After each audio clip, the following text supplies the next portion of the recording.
Tampa Bay Bucks and the Houston Texans. This is an expensive 2.5 or a cheap 3 in favor of the Texans. 40 is the total across the board.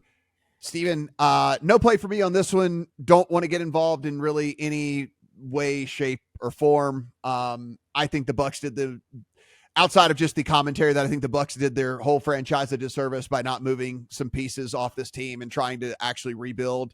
That's more sports talk radio than it is betting for anything. So number seems about right to me.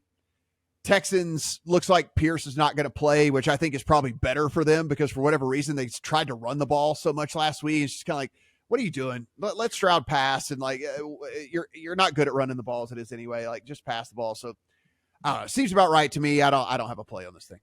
Well, you're not going to run it in this game against the Bucs defense either. That's like the one aspect of this game where the defense is actually very above average. They're top 5 in stopping the run by EPA and success rate. So, looking at the metrics of these two teams, it's eerie how close to identical they are. Like across the board, even Baker versus Stroud, as much ink as Stroud has gotten to start his career, at this point, 2 months in, these teams are almost mirror images of each other. And if you look at closing lines over the past few weeks, I can't justify the Bucs being 3-point dogs in this game, even on the road.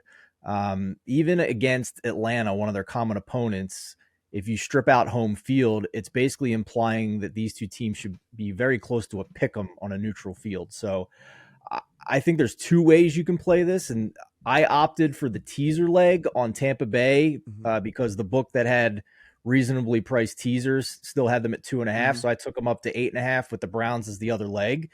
But I also wouldn't blame anybody for just betting the Bucs straight up at +3, even if you have to pay like -115 for it. So I just don't see anything in the resumes of these two teams that should justify the Texans being a 3-point favorite in this game.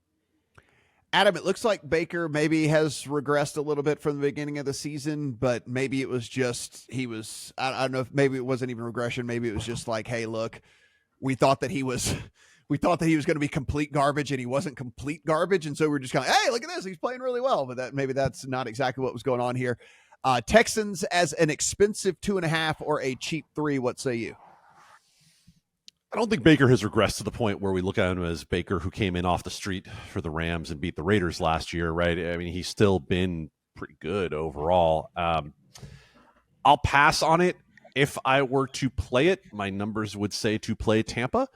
That being said, you're asking me to play Baker Mayfield and whatever confidence I would still have in Baker Mayfield on the road as an underdog. And so I don't necessarily have that level of confidence.